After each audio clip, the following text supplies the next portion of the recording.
takunal khutbatu balighatan mafhumatan qasiratan,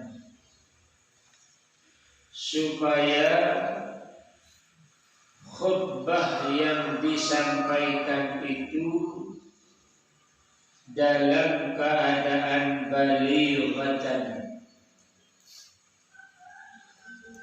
Apa makna daripada baligh? Di sini disebutkan oleh ulama, makna daripada baligh tersebut ghayatul fasahah, yaitu khutbah yang disampaikan itu adalah bahasanya, ucapan yang diucapkan ghayatul fasahah, yaitu bahasa yang fasahah, mudah dimengerti. Wa rusunatis sabki, susunannya indah, susunannya bagus, beraturan. Wa jazalatil lafzi, dan lafaz-lafaznya itu adalah senang diucapkan, senang didengar. Nah, kalau kita berkhutbah, usahakan daripada isi khutbah yang kita sampaikan itu indah, kalimat-kalimatnya beraturan, mudah diucapkan, tidak terlalu sulit sehingga orang yang mendengarnya merasa nikmat. Orang yang mengikuti Jumat pada waktu itu senang mendengarnya. Ini yang dimaksud dengan balighatan. Terus selanjutnya mafhumatan, supaya apa yang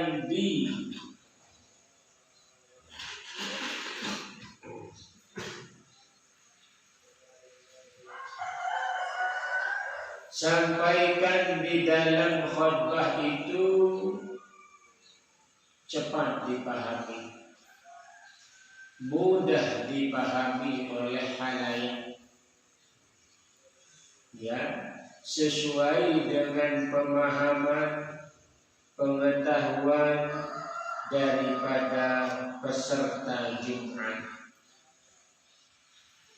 Kita jangan berkhutbah di depan orang awam memakai khutbah yang di dalamnya cocok untuk disampaikan kepada orang-orang elit, orang-orang yang sekelas di perkuliahan.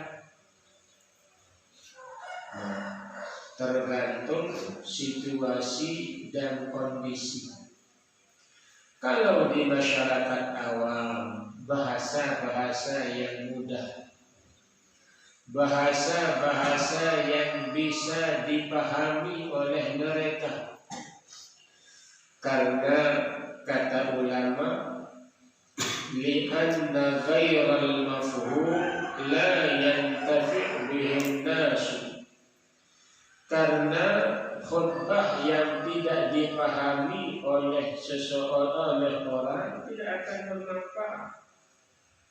Bahasa yang kita pakai bahasa istilah perkuliahan, bahasa-bahasa yang tidak dipahami oleh mereka yang awam.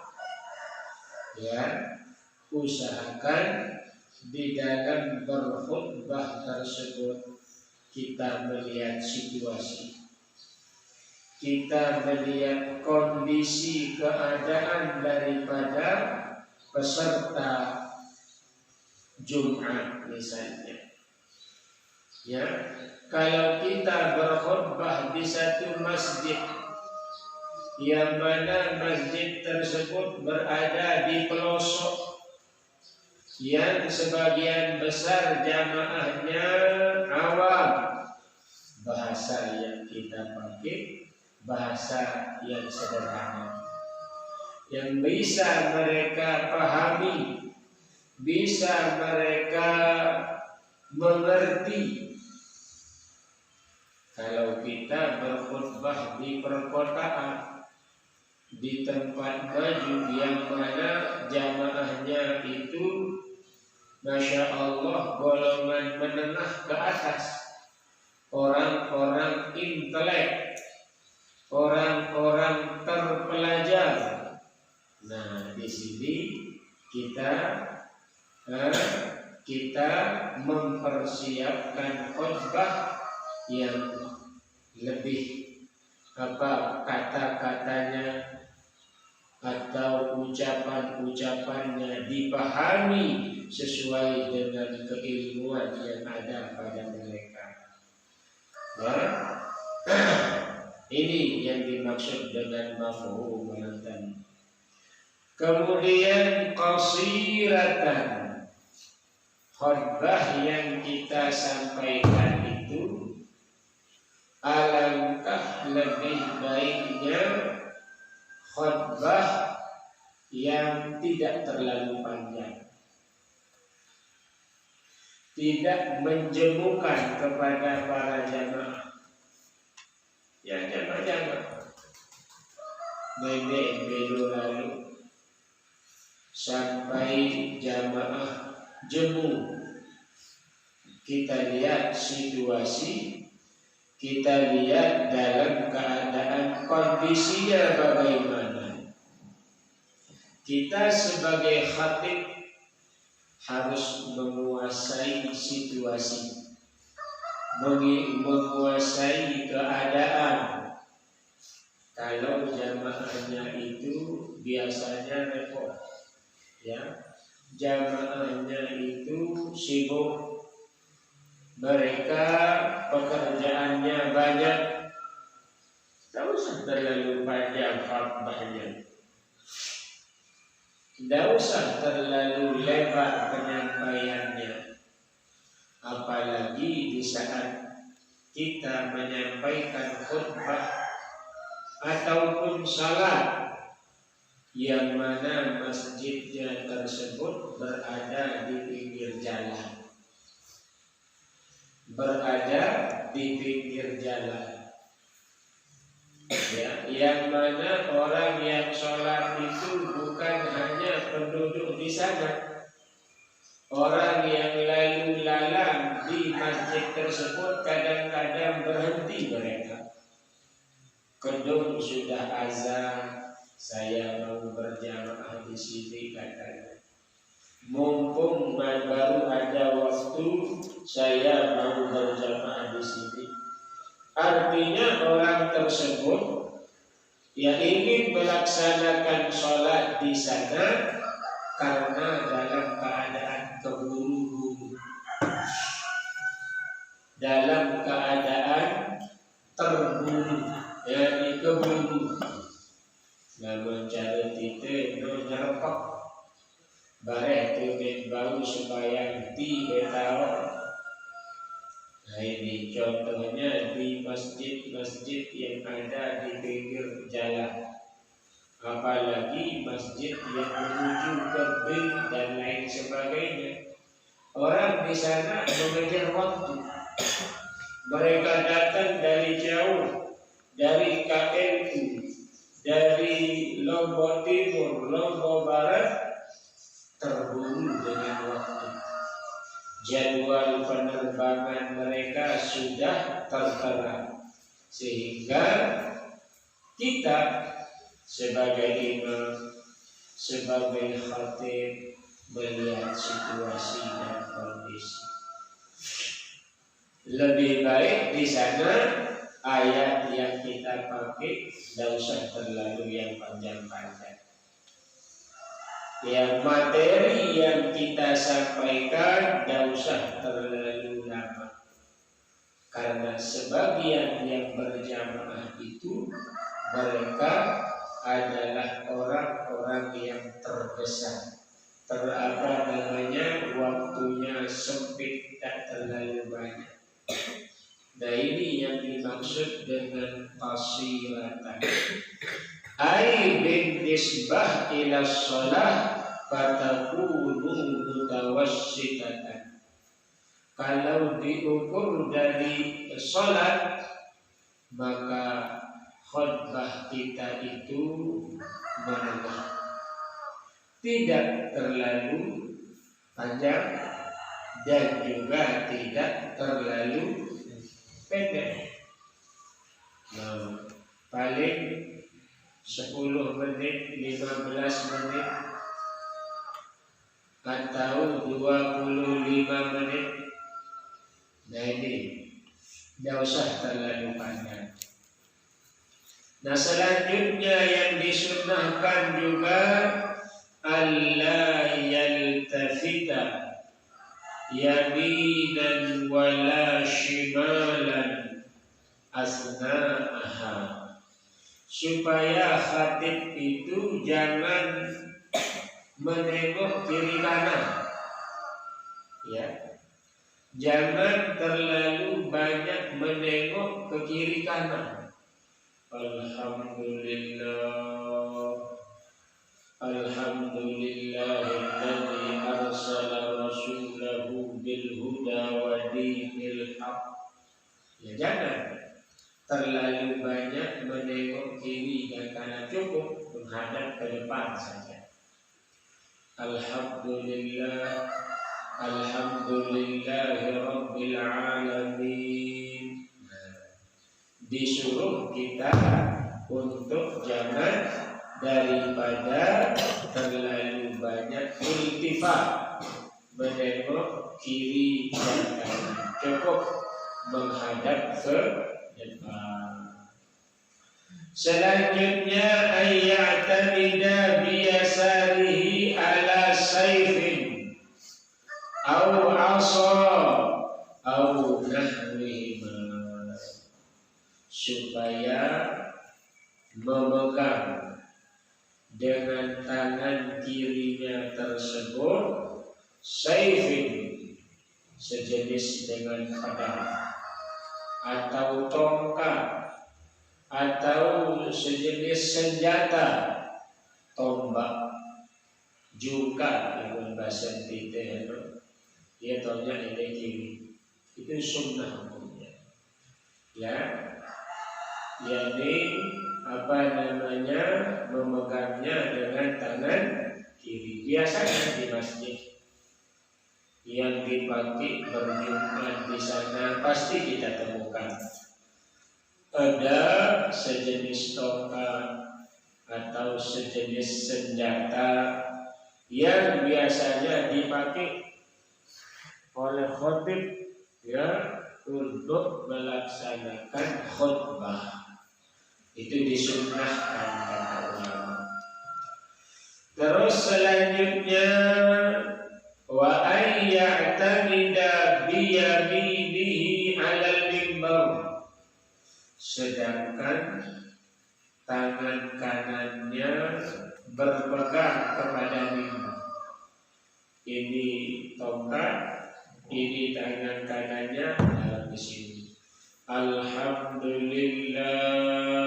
Nah, kalau tidak memakai teks, tapi biasanya kalau kita berkhutbah ada teks menjauh, beliau kita jalan di kanan, sementara tangan kiri kita memegang tongkat dan sejenisnya. Nah, ini kata ulama, Terus selanjutnya ayyakuna julusuhu bainal khutbatain biqadri suratil ikhlas, supaya duduknya khatib di antara dua khutbah tersebut seukuran membaca surat al-ikhlas, qul huwallahu ahad. Dan alangkah lebih baiknya seorang khatib di saat sedang duduk itu membaca surat ikhlas. Jangan sekedar ukurannya dibentokol. Bismillahirrahmanirrahim. Allahus samad lam yalid wa lam yulad wa lam yakul lahu kufuwan ahad. Nah, setelah selesai di sana doanya terus itu ukuran di saat kita dalam keadaan daripada duduk, ya, membaca daripada surat al-ikhlas, ya, membaca daripada surat ikhlas. Nah ini dia.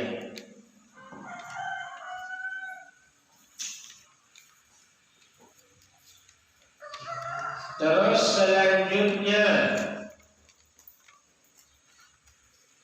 ayyatayaman fil mimbaril wasi, supaya kalau berada di mimbar yang agak luas, ya, supaya mengambil tempat agak sebelah kanan, mengambil tempat alal yamin, ya, supaya mengambil tempat ke sebelah kanan. Terus selanjutnya ayyahtimal khutbata tsaniyata biqaulihi, menutup khutbah keduanya dengan ucapan astaghfirullah li wa lakum wa lisairil muslimin, dan seterusnya. Jadi mengajak daripada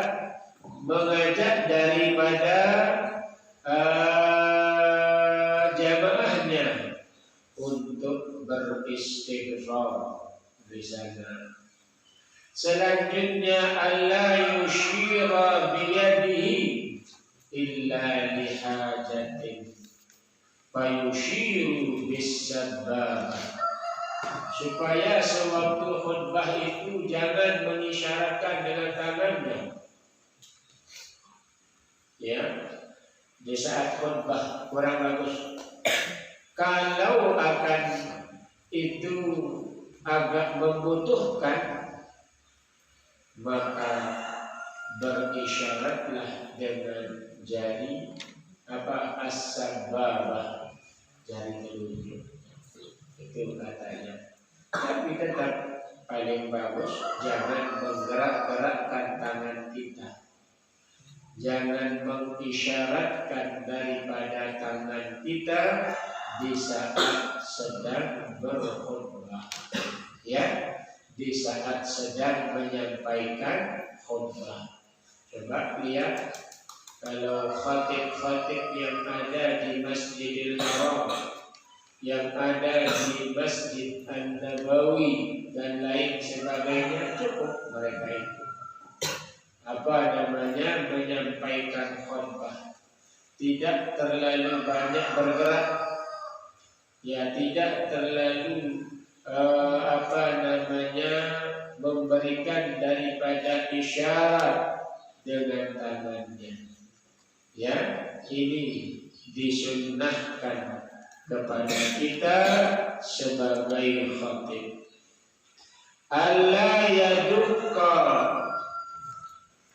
darjal mimbari birijlihi aw asab, supaya jangan menghentak, membunyikan daripada mimbar tersebut dengan kakinya atau dengan tongkatnya, cetak atau mengejah-ejah, harus semangat lalu, ya, jangan begitu. Tidak disuruh kita untuk membunyikan, menghentakkan daripada mimbar, baik dengan kaki maupun dengan tongkatnya.